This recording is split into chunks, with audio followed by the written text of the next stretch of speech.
आज की इस अजीम शान और कसीरुल बरक़ात तकरीब सईद में हाज़िरी का शरफ़ अता किया और अपना और अपने महबूब मुकर्रम सल्लल्लाहु तआला अलैहि वसल्लम का जिक्र पाक और पैगाम अजीम सुनने और सुनाने की तौफीक अता फरमाई। इस अजीम शान प्रोग्राम के निकाब पर मैं आप तमाम हजरात की खिदमत में बिलउमूम खतीब अहले सुन्नत मुखलिसी फिल्लाह हज़रत अल्लामा मोहम्मद काशिफ साहिब यज़ीद मजदूर और बरादर मोहतरम जनाब हाजी वसीम अख्तर साहिब और इनके जुमला रफ़क़ा और मुआविनीन की खिदमत में बिलखुसूस दिल की अथा गहराइयों से हदिया तबरी को तासील पेश करता हूँ और दुआ करता हूँ कि अल्लाह रब्बुल इज़्ज़त दोस्तों की इस मेहनत और हम सब की हाज़िरी को अपनी पाक बारगाह में कबूल व मंजूर फरमाए। और आज की इस नशिस्त को हमारी एतिक़ादी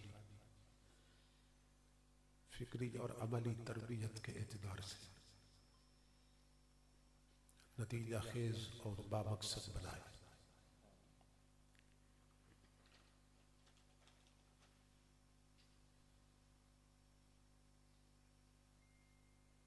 खुशबख्त और खुश नसीब होते हैं वो लोग जिन्हें अल्लाह रब्बुल इज़्ज़त इस तरह की पाकीज़ा मजालिस हाज़िरी का शरफ अता करता है।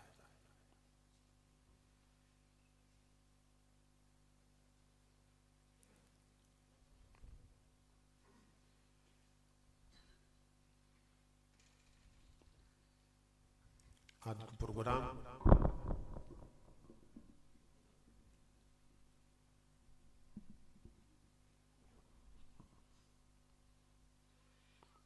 बरादर मोहतरम जनाब हाजी वसीम अख्तर साहिब ने दोस्तों ने अपने बुजुर्गों के ईसाले सवाब के लिए दर्स कुरान और मेराजुन नबी के उन्वान से कायम किया है।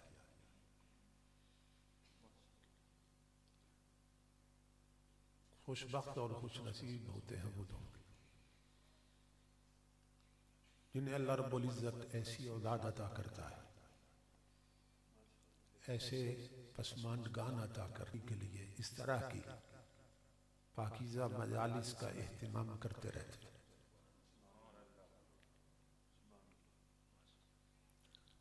नबी अकरम सल्लल्लाहु तआला अलैहि वसल्लम का इरशाद गिरामी है, उम्मती उम्मतुम मरहूमतुन, कि मेरी उम्मत रहम की गई उम्मत है। अल्लाह रब्बुल इज़्ज़त ने बतौर ख़ास मेरी उम्मत पे करम फरमाया है, रहमत फरमाई है। असहाबे रसूल ने इसके मुराद क्या है सवाल किया, इसका मतलब क्या है या रसूल अल्लाह सल्लल्लाहु अलैहि वसल्लम। हुजूर अलैहिस्सलातु वस्सलाम ने फरमाया, मेरी उम्मत पे मेरे रब ने इस तरह करम फरमा दिया है, तदखुलु कुबूरहा बिजुनूबिहा व तखरुजु मिन कुबूरिहा वला जुनूबा अलैहा। मेरी उम्मत के बहुत से लोग जब कब्रों में जाएंगे गुनाह साफ होंगे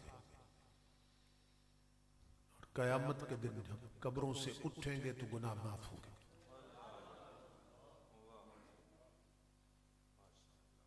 असहाबे रसूल ने फिर सवाल किया, या रसूल अल्लाह सल्लल्लाहु अलैहि वसल्लम, आप फरमाते हैं कि कब्रों में जाएंगे तो गुनाह साथ होंगे, और हश्र को उठेंगे तो गुनाह माफ होंगे। तो कब्रों में जाने के बाद उन्होंने वहां जाके नमाजें नहीं पढ़ी, रोजे नहीं रखे, सदका व खैरात नहीं किया, तो कब्रों में लेटे लेटे उनके गुनाह माफ कैसे होंगे? तो नबी अकरम सल्लल्लाहु ताला अलैहि वसल्लम ने फरमाया कि दुनिया में अपनी औलाद छोड़ाए थे। वो जब दुआएं मांगती थी कि मौला मेरे माँ बाप को बख्श दे, तो उनकी दुआओं के सदक़े में हम इनके गुनाह माफ करते रहे।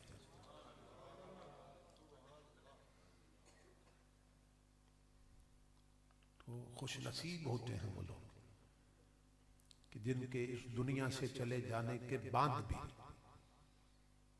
उनकी बख्शिश के लिए कोई हाथ उठाने वाला रहता है। मैं दुआ करता हूं कि अल्लाह रब्बुल इज्जत इन दोस्तों के बुजुर्गों को जो वफात पा चुके हैं करवट करवट अपनी रज़ाएं, रहमतें और बरकतें अता फरमाए।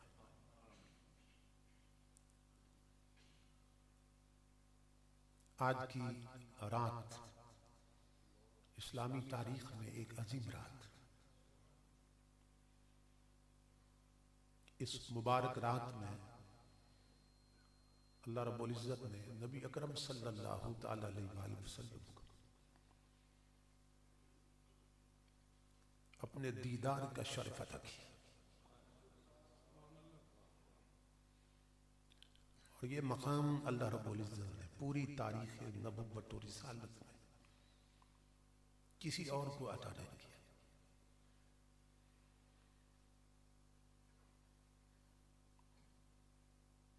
वाक़या मेराज नबी अकरम सल्लल्लाहु ताला अलैहि वसल्लम का अजीम मौजज़ा है कि जिसमें अल्लाह रब्बुल इज्जत ने अपने महबूब को लाशरीक बना दिया।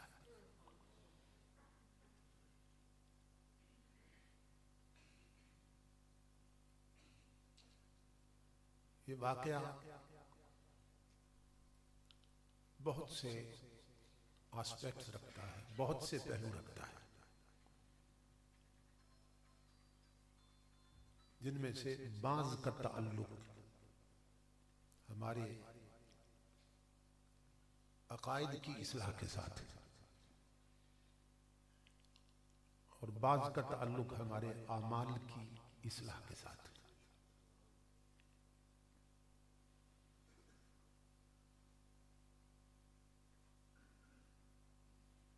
कुरान और सुन्नत की रोशनी में उलमा ने बयान किया कि नबी अकरम सल्लल्लाहु ताला अलैहि वसल्लम की जो ज़ाते पाक है उसकी तीन हैसियतें हैं। एक है बशरियत मुहम्मदिया सल्लल्लाहु अलैहि वसल्लम, एक है नूरानियत मुहम्मदिया सल्लल्लाहु अलैहि वसल्लम, और एक है हकीकत मुहम्मदिया सल्लल्लाहु ताला अलैहि वसल्लम। जिस तरह अल्लाह रब्बुल इज्जत ने अपने महबूब की ज़ाते पाक की तीन हैसियतें बयान की, इसी तरह नबी अकरम सल्लल्लाहु ताला अलैहि वसल्लम की जो सीरत पाक है उसके भी तीन पहलू हैं। एक है खसाइल रसूल सल्लल्लाहु ताला अलैहि वसल्लम, एक है फजाइल रसूल सल्लल्लाहु ताला अलैहि वसल्लम, और एक है शमाइल रसूल सल्लल्लाहु ताला अलैहि वसल्लम। तो सीरत पाक की भी तीन हैसियतें हैं और ज़ाते पाक की भी तीन हैसियतें हैं। तो नबी अकरम सल्लल्लाहु ताला अलैहि वसल्लम का ये जो सफ़र मेराज है इसके भी अल्लाह रब्बुल इज़्ज़त ने तीन हिस्से बनाए।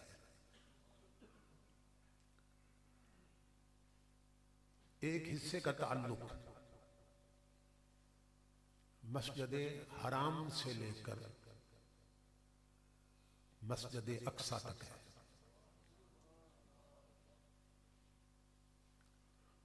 मेराज के दूसरे हिस्से का ताल्लुक मस्जिद अक्सा से लेकर सिदरतुल मुंतहा तक है। और मेराज के तीसरे हिस्से का ताल्लुक सिदरतुल मुंतहा से लेकर ला मकान तक है। इन तीनों हिस्सों को अल्लाह रब्बुल इज्जत ने जो अल्फाज मैंने तिलावत किए इनमें बयान किया है।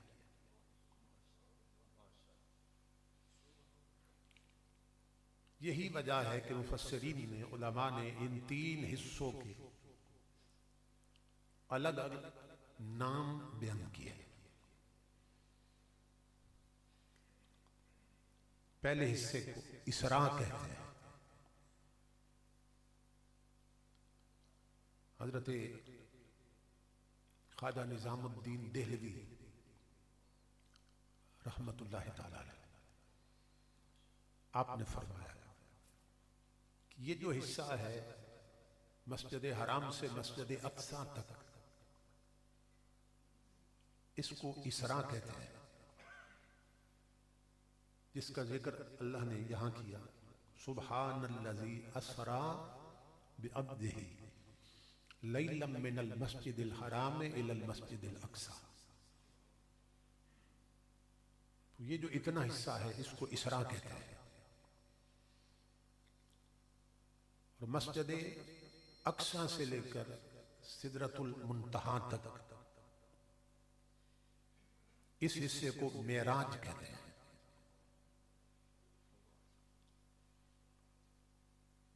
और सिदरतुल मुंतहा से लेकर ला मकान तक ये जो हिस्सा है इसको एराज कहते हैं।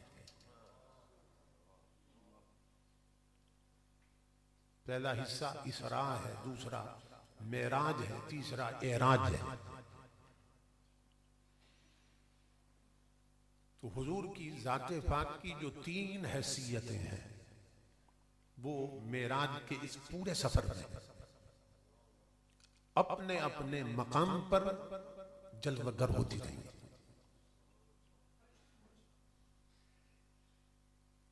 मस्जिद हराम से मस्जिद अक्सा तक ये जमीन का सफर था।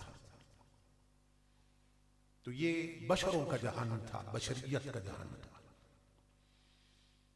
इस हिस्से में नबी अकरम सल्लल्लाहु ताला अलैहि वसल्लम की जो शान बशरियत है वो जलवगर थी, क्योंकि बशरों का जहान था। और मस्जिद अक्सा से जब हुजूर फिर सिदरतुल मुंतहा की तरफ बढ़े,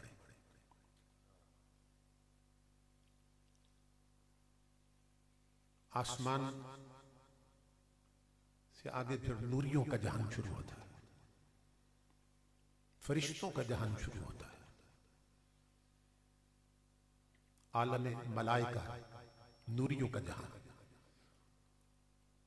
तो नबी अकरम सल्लल्लाहु ताला अलैहि वसल्लम जब नूरियों के जहान में दाखिल हुए तो हुजूर की शान नूरानियत जलवगर हो गई।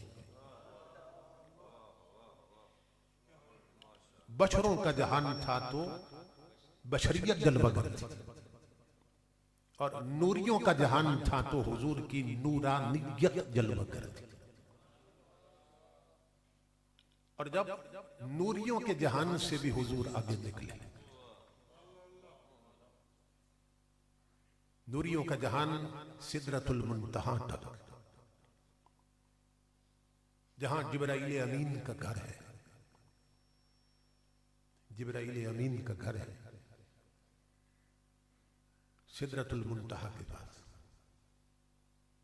इंदा सिदरतुल मुंतहा इंदहा जन्नतुल मावा। तो ये नूरियों की हद है। इस हद पर नबी अकरम सल्लल्लाहु ताला अलैहि वसल्लम रुके नूरियों को नमाज पढ़ाई हुजूर, और फिर वहां से आगे बढ़ने लगे हुजूर। तो जिब्राइल अमीन जो नूरियों के सरदार हैं, उन्होंने अर्ज की, या रसूल अल्लाह सल्लल्लाहु अलैहि वसल्लम, अब मैं इससे आगे नहीं जा सकता। क्यों? ये मेरी हद आ गई,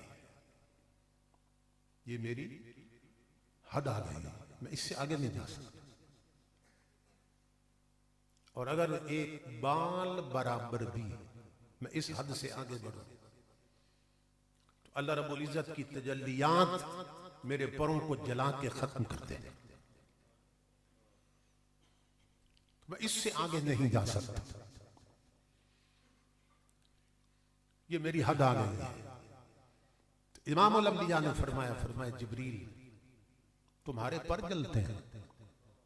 अर्ज की, या रसूल अल्लाह आगे जाऊं तो मेरे पर जलते हैं। फरमाया तुम्हारे पर जलते हैं, फिर हम चलते हैं।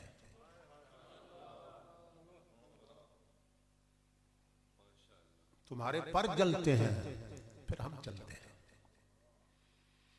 अब ये नूरियों का जहान था, इसकी हद यहां खत्म हो रही थी। और आगे किसका जहान था? मौला का जहान। बशरों का जहान था तो बशरियत जलवगर थी, नूरियों का जहान था तो नूरानियत जलवगर थी। और जब मौला का जहान आया तो मेरे मुस्तफा की हकीकत जलवगर हो गई।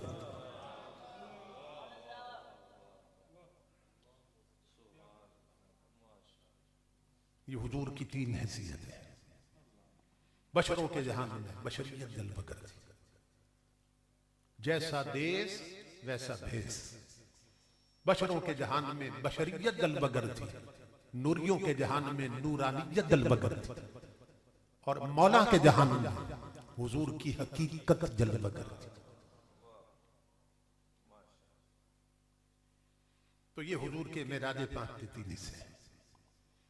सुब्हानल्लज़ी असरा बिअब्दिही लैलन मिनल मस्जिदिल हराम इलल मस्जिदिल अक़सा, ये पहला हिस्सा है।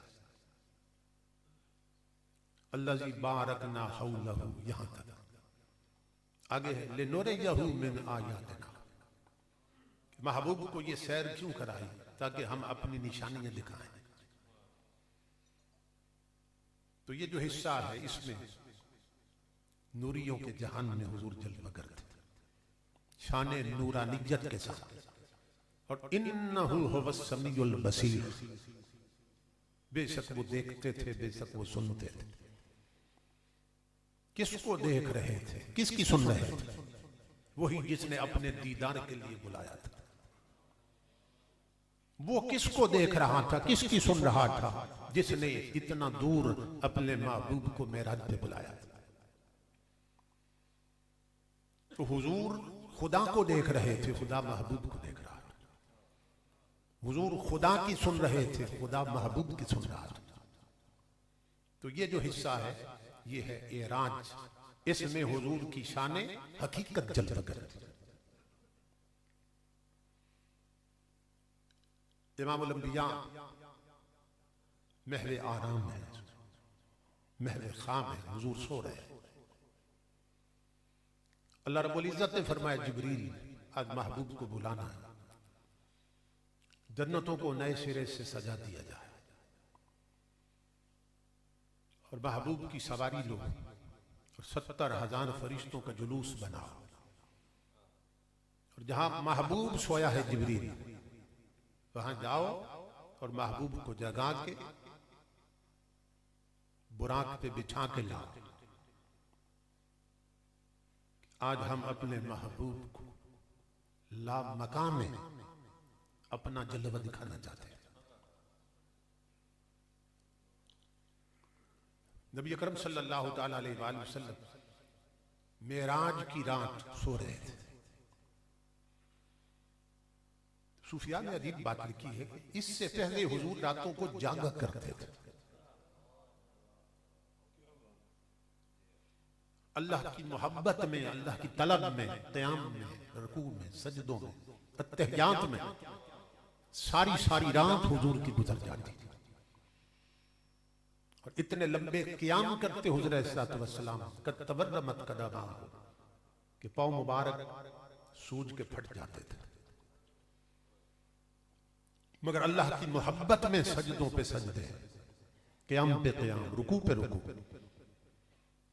रात भर अल्लाह की बारगाह में हुजूर जग के गुजार देते थे। लेकिन अजीब बात है, सूफिया फरमाते हैं कि जब महबूब के साथ मुलाकात की रात आई है तो हुजूर चादर तान के सो गए। क्यों? सूफिया फरमाते हैं ये सोए नहीं थे, सुलाए गए थे। अल्लाह रब्बुल इज्जत ने फरमाया मेरे महबूब तू हर रात जागा, वो तेरी तलब थी। तूने रातों को क़याम किए, लंबे लंबे रुकू किए, सजदे किए, मेरी मोहब्बत में तड़पा, रोया मेरे महबूब, वो तेरी तलब थी। मेरी मोहब्बत में तड़पा, मेरी मोहब्बत में जागा, मेरी मोहब्बत में रत जगह काटे तूने महबूब। दुनिया ने देखा तेरा रात का क़याम, तेरे रुकू सजदे, रोना धोना, वो तेरी तलब थी मेरे लिए। लेकिन आज मेराज की रात आप चादर तान के सो जाएं, मैं जिब्रील को भेज के आपके तलवे चुमा के अपने लामकाम में बुलाकर सारे पर्दे हटा देता हूं, ताकि दुनिया को मालूम हो जाए वो जो तू हर रात जागा वो तेरी तलब थी। आज सोते को जगा के मिला, ये मेरी तलब थी।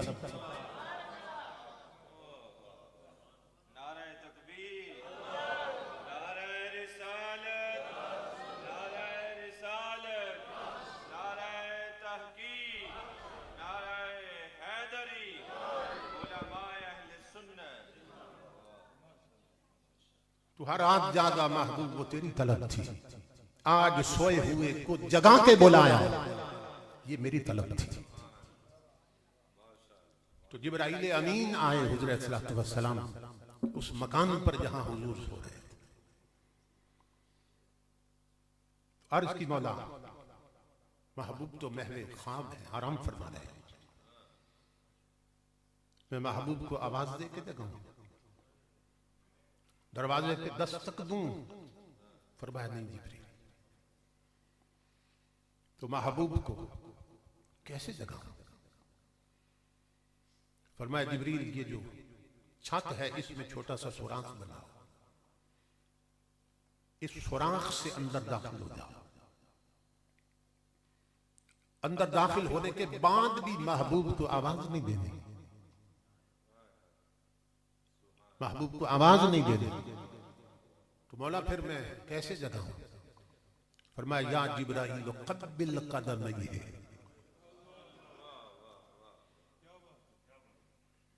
जिब्राइल अमीन उस छोटे से सुराख से दाखिल हुआ। जिस्म कितना है जिब्राइल अमीन का, कितना जिस्म है?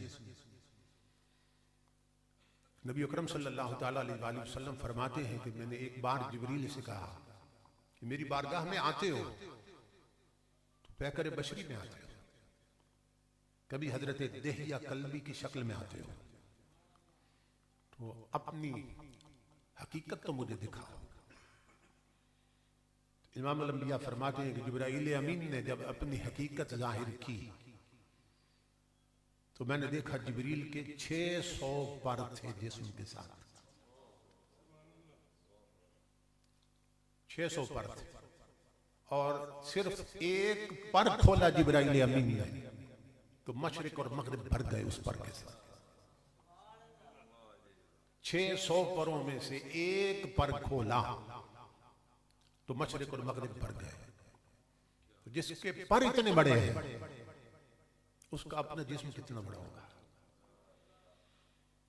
लेकिन मेराज की रात अल्लाह रब्बुल इज्जत फरमा रहा है जिब्रील महबूब के घर में जहां लेटे हैं, छत में सुराख करो और उससे दाखिल हो जाओ,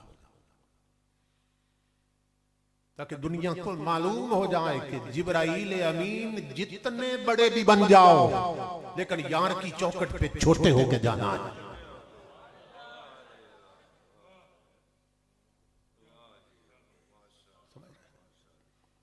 तुम्हारी तो हैसियत कोई नहीं, जिब्राइल अमीन जैसे भी बन जाओ, लेकिन जब यार के कदमों में जाना है तो छोटे बन के जाना है।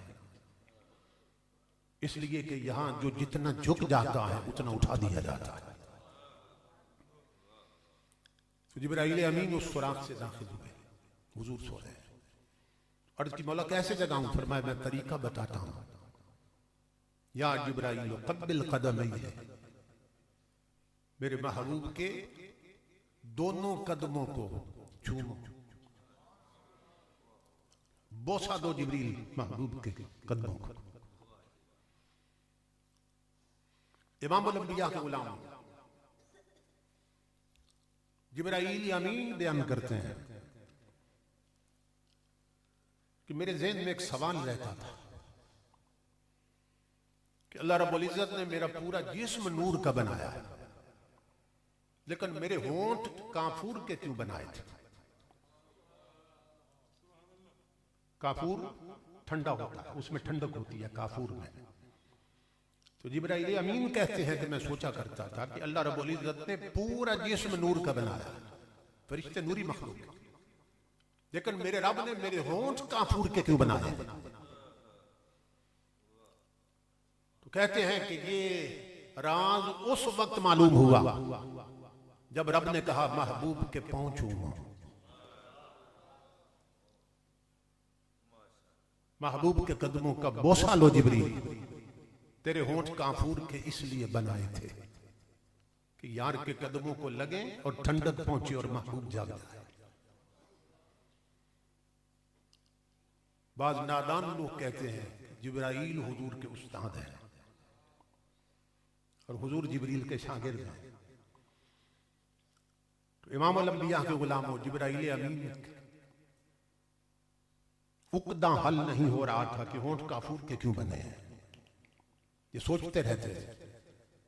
और जिब्रील अमीन को अपने जिस्म के इस हिस्से की खबर भी उस वक्त हुई है जब सारे यार के कदमों पे रखा है, जब महबूब के तलवे चूमे हैं, तो तब मालूम हुआ कि ये मेरे होंठ काफूर के क्यों बनाए गए। इमामुल अंबिया ने आंखें खोली, जिब्रील की तरफ देखा, फरमाया जिब्रील आज पांव में क्यों बैठे? अर्ज की इन्नल्लाह हश्ताका इला लिकाइका या रसूल अल्लाह सल्लल्लाहु अलैहि वसल्लम। आका उठिए, मैं खुद नहीं आया, भेजा गया हूं। क्यों? इसलिए कि आपका रब आपके दीदार का शौक रखता है। आपका रब इन्नल्लाह हश्ताका इला लिकाइका या रसूल अल्लाह, ये जिब्राइल अमीन अर्ज कर रहा है, आपका रब आपके दीदार का मुश्ताक है। वही बात मेरे महबूब, हर रात तू जागा तेरी तलब थी, आज जागे हुए को सोए हुए को जगा के बुलाया, ये मेरी तलब थी। तो जिब्राइल अमीन ने हुजूर को जगाया। इमामुल अंबिया ने वुजू किया, 70,000 फरिश्ते जुलूस की शक्ल में आए लेने के लिए। नबी अकरम सल्लल्लाहु ताला अलैहि वसल्लम बुराक पे सवार हुए। बुराक क्या चीज थी? बुराक ये बर्क से बना है, बर्क बिजली को कहते हैं।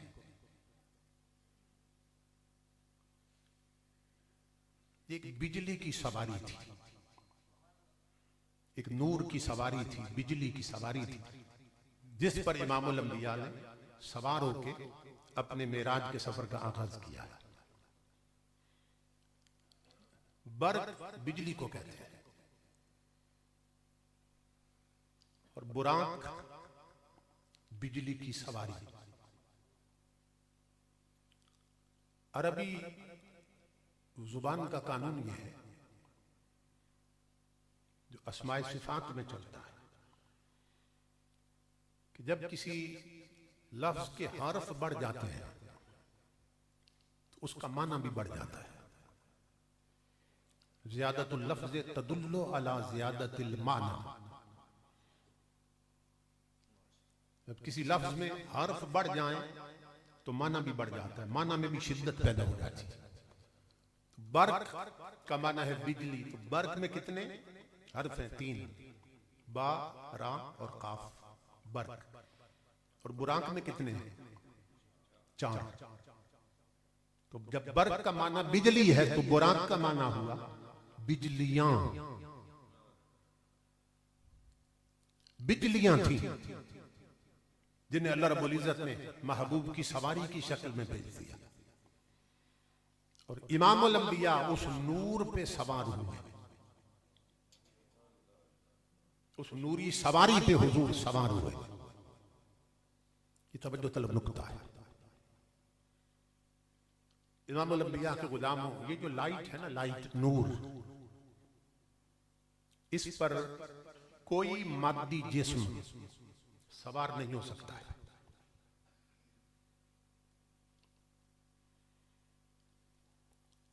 एक जर्रा भी उठाए ना आप, जर्रा, और लाखों करोड़ों लाइटें ऑन कर दें, मिट्टी के उस जर्रे को आप रोशनी में खड़ा नहीं कर सकते,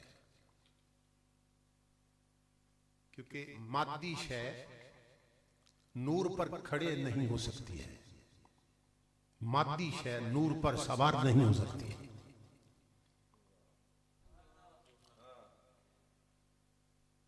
लेकिन ये सब मानते हैं कि इमामुल अंबिया जब मेराज पर गए तो बिजली पर सवार हुए, नूर पर सवार हुए हुज़ूर सल्लल्लाहु अलैहि वसल्लम। और ये भी सब मानते हैं और मानना पड़ता है, क्योंकि कुरान कहता है कि इमामुल अंबिया ने जागते हुए मेराज किया और अपने पैकरे बशरी के साथ हुज़ूर सल्लल्लाहु अलैहि वसल्लम बुराक पे सवार हुए, बिजली पे सवार हुए।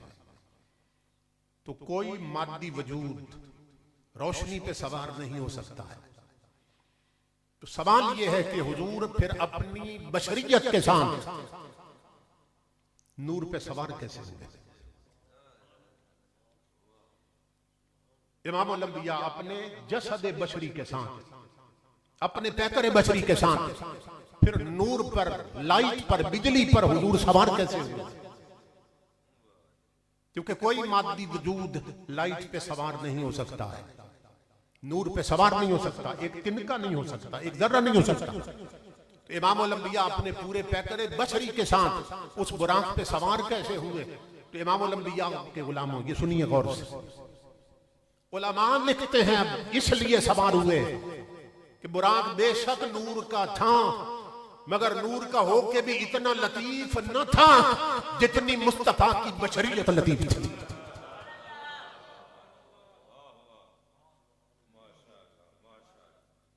तसव्वुर करें, समझ रहे कि बुराक बेशक नूर का था, मगर नूर का होकर भी उसकी नूरानियत इतनी लतीफ न थी जितनी मुस्तफा की बशरियत लतीफ थी।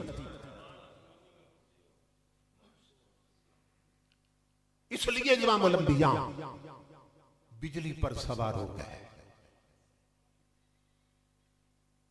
नादान कहते हैं हुजूर हमारे जैसे, अगर तुम जैसे हैं तो तुम ये जो लाइट है, ये जो बर्क है, बर्क, इसको हाथ लगा के दिखाओ, मसला हाल ही नहीं, खत्म हो जाएगा। कहते हो हम हुजूर जैसे हैं, हुजूर जैसे हो तो तुम इस लाइट, ये जो बर्क है, बर्क बिजली, इसकी नंगी तार पे हाथ लगा के दिखाओ, सिर्फ मसला हल नहीं, खत्म हो जाएगा। तू इस बर्क पर हाथ रखे तो खत्म हो जाए, और उसकी मिसल बनता है जिसने बिजलियों को लगाम दे रखी है, जिस रसूल ने बिजली को लगाम दे रखी है और उस पे सवार होकर तशरीफ ले जा रहे हैं। तो हुजूर की बशरियत कितनी लतीफ थी, वो नूर का था मगर नूरानियत इतनी लतीफ न थी जितनी हुजूर की बशरियत लतीफ थी। और ताजदार कायनात की बशरियत का हाल यह था कि जब हुजूर हिजरत फरमा के तशरीफ ले जा रहे थे तो साथ कौन थे? हुजूर सैयदना सिद्दीक़ अकबर रज़ी अल्लाह ताला ये साथ थे। हुजूर की जिंदगी के 2 सफर बहुत लंबे हैं, हयात तैयबा के 2 सफर बहुत लंबे हैं। एक हिजरत का सफर, एक मेराज का सफर। ये 2 सफर हुजूर के बहुत लंबे हैं। तो मेराज के सफर के लिए अल्लाह ने यार की संगत के लिए जिब्रील को चुना और हिजरत के सफर के लिए अल्लाह रब्बुल इज्जत ने यार की संगत के लिए सिद्दीक को चुना।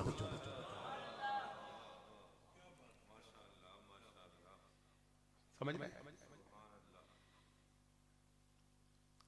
तो मेराज की रात यार की संगत के लिए अल्लाह ने उसे चुना जो नूरियों में सबसे अफजल था, और मेराज की रात अल्लाह ने यार की संगत के लिए उसे चुना जो सहाबियों में सबसे अफजल था। सैयदना सिद्दीक़ अकबर साथ थे, गार तक पहुंचे। मैं तफसीलात की तरफ नहीं जाता हूं। गार तक पहुंचे जब तो सिद्दीक़ अकबर ने अर्ज की, या रसूल अल्लाह सल्लल्लाहु अलैहि वसल्लम, पुरानी गार है तो मैं अंदर जाता हूं ताकि मैं गार को साफ करूं, और जब साफ कर लूं तो फिर आपको अर्ज करूंगा, आप अंदर तशरीफ ला। नबी अकरम सल्लल्लाहु ताला अलैहि वसल्लम को सिद्दीक़ अकबर ने अर्ज किया, रसूल अल्लाह तशरीफ लाइए। हुजूर अंदर तशरीफ ले गए। आप जानते हैं कि कुफारे मक्का हुजूर की तलाश में थे और उन्होंने इनाम मुकर्रर कर रखा था। हुजूर ने अपने बिस्तर पे मौलाए कायनात सैयदना अली अल मुर्तजा को सुला दिया। कुफारे मक्का तलाश में थे। जब सुबह हुई तो देखा कि बिस्तर पर तो अली अल मुर्तजा, तो हुजूर तो जा चुके हैं। तलाश में निकले, मुख्तसर कर रहा हूं, गार तक पहुंच गए। गार तक पहुंच गए, लेकिन अंदर दाखिल नहीं हुए। अंदर दाखिल नहीं हुए। क्यों?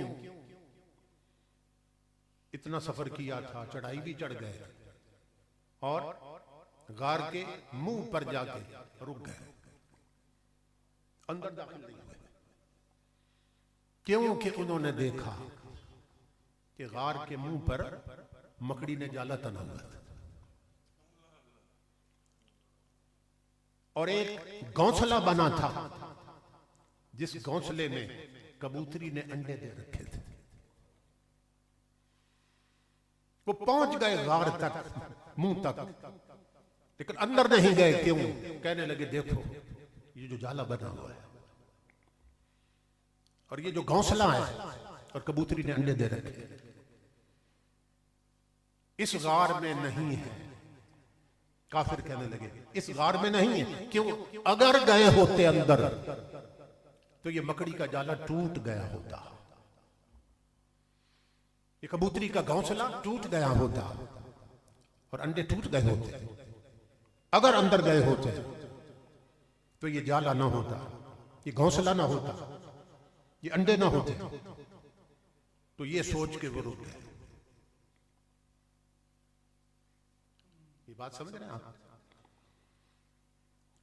नबी अकरम सल्लल्लाहु ताला अलैहि वसल्लम के गुलाम आम मुअर्रिखीन ने तो ये लिखा है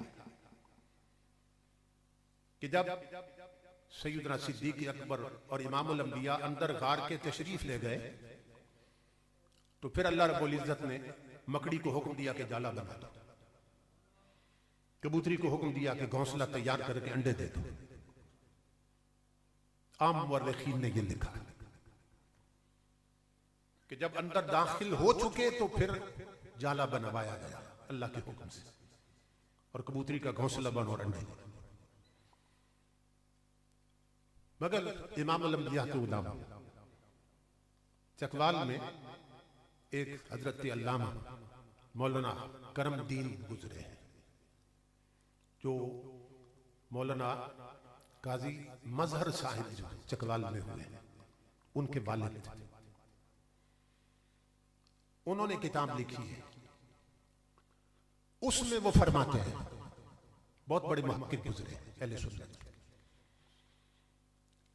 वो फरमाते हैं कि ये बात गलत है कि हुजूर के अंदर जाने के बाद और सिद्दीक़ अकबर के गार के अंदर जाने के बाद मकड़ी ने जाला बनाया है।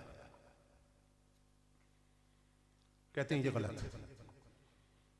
या गार के अंदर जाने के बाद कबूतरी ने घोंसला बनाया और अंडे दिए। वो कहते हैं ये बात गलत। जाला पहले बना हुआ था, गार में जाने से पहले जाला पहले बना हुआ था, कबूतरी का घोंसला मौजूद था, अंडे दे रखे थे, ये बाद में दाखिल हुआ। तो वो लिखते हैं कि अब तुम सवाल करोगे कि जब जाला पहले से बना हुआ था और कबूतरी ने अंडे दे रखे थे घोंसले में, फिर अंदर गए तो फिर जाला क्यों नहीं टूटा और घोंसला क्यों नहीं टूटा, अंडे क्यों नहीं टूटे? वो कहते हैं असल बात ये थी, जाला पहले मौजूद था, घोंसला पहले मौजूद था, हुजूर गुजरे हैं, जाला क्यों नहीं टूटा? इसलिए कि मोहम्मद अरबी का जिस्म इतना लतीफ था कि हुजूर गुजरे हैं मगर जाला नहीं टूटा।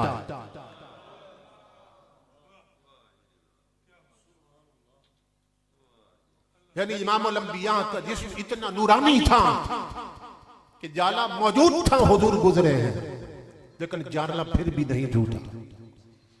हुजूर गुजरे हैं, घोंसला फिर भी नहीं टूटा। तो वो कहते हैं कि अब तुम सवाल करोगे कि सिर्फ हुजूर तो नहीं गुजरे, सिद्दीक़ अकबर भी तो गुजरे थे, पहले सिद्दीक़ अकबर भी तो गुजरे थे, तो फिर जाला क्यों नहीं टूटा, फिर घोंसला क्यों नहीं टूटा? वो कहते हैं सुनो, बात ये थी कि इमाम अल-अंबिया सिर्फ खुद नूर नहीं है, जिसके साथ लग जाए उसे भी नूर कर देते हैं। तो सिद्दीक़ अकबर ने गार के नीचे, पहाड़ के नीचे से लेकर गार तक हुजूर को कंधों पे उठा रखा था और इमाम अल-अंबिया का जिस्म लगता रहा सिद्दीक़ अकबर के जिस्म के साथ। तो हुजूर सिर्फ नूर नहीं है, जिसके साथ लग जाए उसे भी नूर कर देते हैं। समझ? वो कहते हैं सिद्दीक़ अकबर के जिस्म को भी ताजदार कायनात ने अपने लमस के साथ नूर कर दिया था, इसलिए सिद्दीक़ अकबर भी गुजरे हैं मगर जाला नहीं टूटा। और इस पर इमाम अल-अंबिया के उलामा एक और दलील भी है कि जब मदीना पाक पहुंचे इमाम अल-अंबिया और सिद्दीक़ अकबर रज़ी अल्लाह तआला सल्लल्लाहु अलैहि वसल्लम, तो मदीना पाक में जो लोग थे इस्तिकबाल के लिए आए, उनके लिए पहचान मुश्किल हो गई थी कि इनमें सिद्दीक़ कौन है और हुजूर कौन है। समझ? वो 3 रात जो गार में हुजूर की तवज्जो रही आप पर, और फिर हुजूर का सर रहा झोली में, तो सिद्दीक़ अकबर पर हुजूर की तजल्लियात का इतना असर था कि उनकी अपनी सूरत ही सूरत मुस्तफा जैसी हो गई। जो इस्तिकबाल करने आए थे मदीना पाक में, उन्हें पहचान मुश्किल हो गई कि अबू बकर कौन है और हुजूर कौन। तो जब सिद्दीक़ अकबर ने देखा कि इन्हें पहचान मुश्किल हो रही है, तो सिद्दीक़ अकबर ने जल्दी से उठकर अपनी पगड़ी उतारी और हुजूर के सर पे साया कर दिया, ताकि मालूम हो जाए आका ये हैं और गुलाम ये है।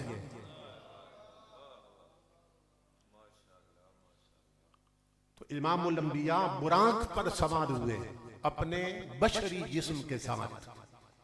क्यों सवार हुए? इसलिए कि बुराक नूर होकर भी इतना लतीफ न था जितना हुजूर की बशरियत लतीफ थी। इमाम अल-अंबिया के उलामा बुराक पे सवार होकर हुजूर तशरीफ ले जा रहे हैं।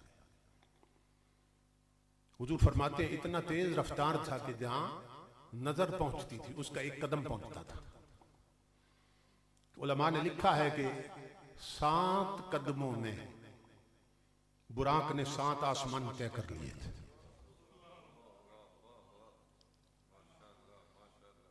सब्र करें। मेराज की जब तफसीलात पढ़ते हैं इमामुल अंबिया के उलमा, तो हम ये देखते हैं कि मेराज का कुछ सफर हुज़ूर अलैहिस्सलातु वस्सलाम ने बुराक पर तय किया था। बुराक पर फिर एक मकाम आया था कि बुराक की भी हद आ गई थी। फिर इमामुल अंबिया ने अगला सफर जिब्राइल अमीन के परों पे किया था। फिर एक मकाम आया था कि जिब्रील की भी हद आ गई थी और जिब्रील ने अर्ज किया कि आगे जाऊं तो मेरे पर जलते हैं, आगे जाऊं तो पर जलते हैं। ताजदार कायनात के गुलाम, तो जिब्रील की हद आ गई तो जिब्रील ने भी साथ छोड़ दिया। फिर अगला सफर इमामुल अंबिया ने रफ रफ पे किया था। एक नूर का बना हुआ तख्त था जो ऊपर उठा रहा था हुजूर को, क्योंकि जिब्रील तो रुक गए थे। आका मैं आगे नहीं जा सकता, मेरे पर जलते हैं। यहां आशिक रसूल मौलाना जामी की रूह तड़पी है। आशिक जो हुए, इमाम जामी कहते हैं जिब्रील आप नूरियों के सरदार हैं, नूर के हैं, मैं आपको क्या कह सकता हूं। यार की संगत में हैं आप और आपको अपने परों के जलने की फिक्र लगी हुई है कि आगे जाऊं तो मेरे पर जलते हैं। मौलाना जामी कहते हैं जिब्रील ये आप हैं जिन्हें यार की संगत में परों के जलने की फिक्र है। फरमाते अल्लाह की इज्जत की कसम जिब्रील अगर आपकी जगह जामी होता तो जल मर जाता, मगर यार की संगत न छोड़ता।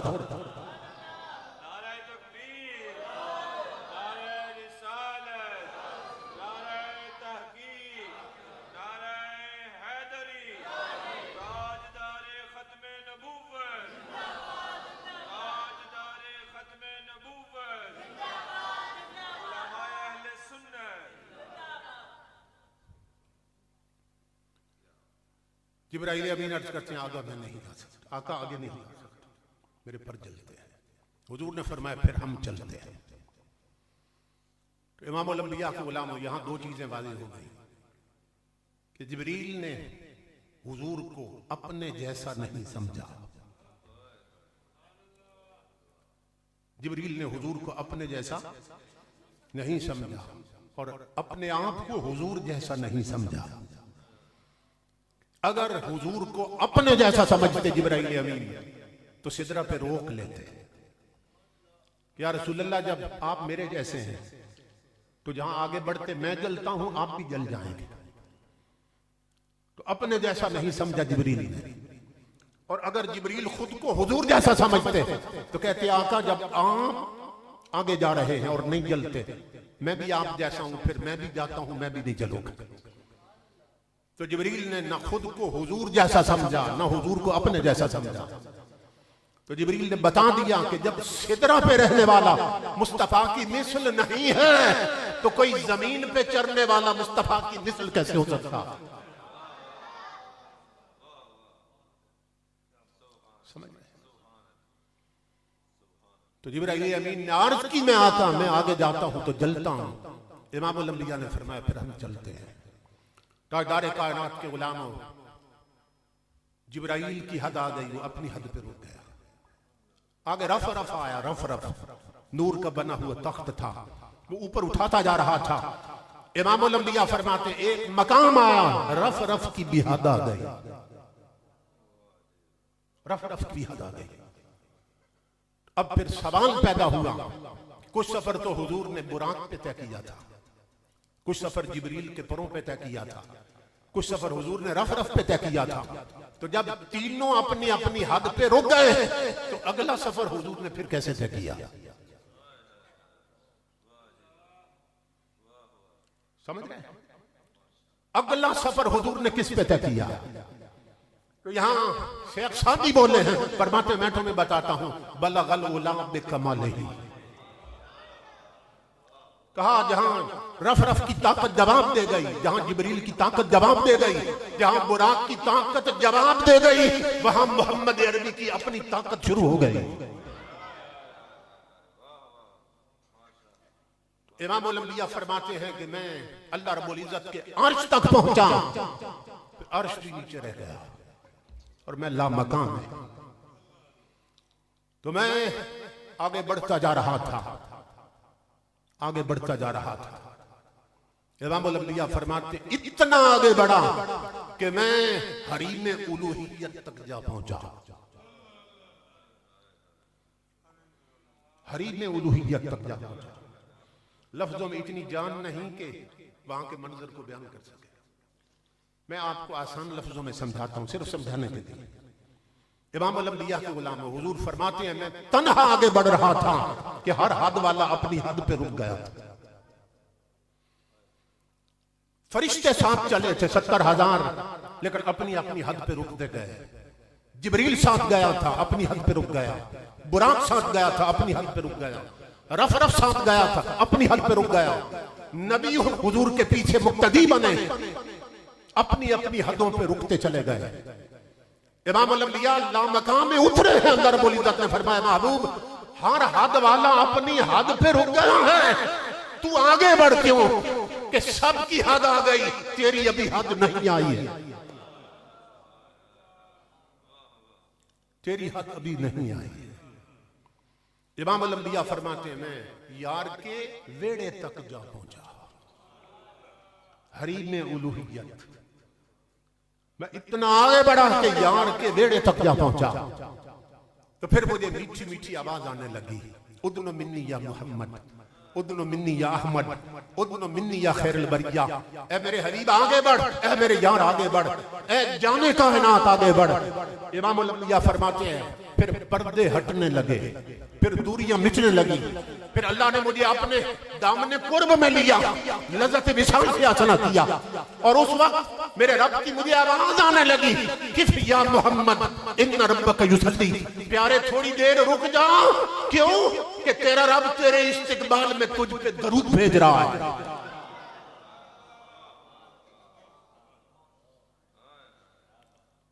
इमाम अल-अंबिया फरमाते मेरे रब की आवाज आने लगी किफ या मोहम्मद इन्ना रब्बक युसल्ली। ऐ मेरे प्यारे हबीब रुक जा, तूने बड़ा लंबा सफर तय किया, अब रुक जा। क्यों? तेरा रब तेरे इस्तिकबाल में तुझ पे दरूद भेज रहा है। इमाम अल-अंबिया फरमाते मैं दरूद भेजता रहा और आवाज आती रही आगे बढ़िए महबूब आगे बढ़। इस मकाम पर आला हजरत फरमाते हैं बड़े तो लेकिन झिझकते डरते, हया से झुकते अदब से रुकते हैं। जो कुर्ब उसी की रवश पे रखते तो लाखों मंजिल के फासले थे। लेकिन ये इनका बढ़ना तो नाम को था, हकीकतन फेल था उधर का। तनज़्ज़ुलों में तरक्की अफ़ज़ा दना तदल्ला के सिलसिले थे। अल्लाह रब्बुल इज्जत ने देखा महबूब इतना लंबा सफर करके ला मकाम में पहुंचा है। एक मकाम आया, मुस्लिम की हदीस है वदनल जब्बारु रब्बुल इज्जत फतदल्ला अत्तकाना मिनहु काब कौसैन औ अदना।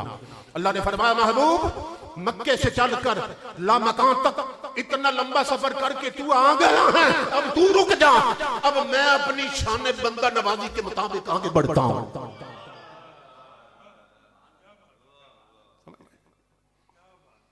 अल्लाह रब्बुल इज्जत फरमाते अब हम आगे बढ़ते हैं, उसका बढ़ना उसकी शान के मुताबिक। इमाम अल-अंबिया फरमाते हैं फिर पर्दे हट गए, दूरियां खत्म हो गई, दामने कुर्ब में लिया अल्लाह रब्बुल इज्जत ने। और मुझे उस वक्त पता चला कि फवदा यदहु बैन कतफैया फवजदतु बरदहा बैन सदैया।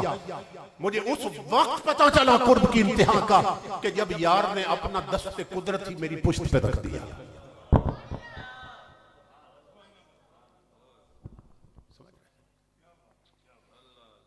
इमाम अल-अंबिया फरमाते हैं अल्लाह रब्बुल इज्जत ने अपना दस्ते कुदरत मेरी पुश्त पे रख दिया।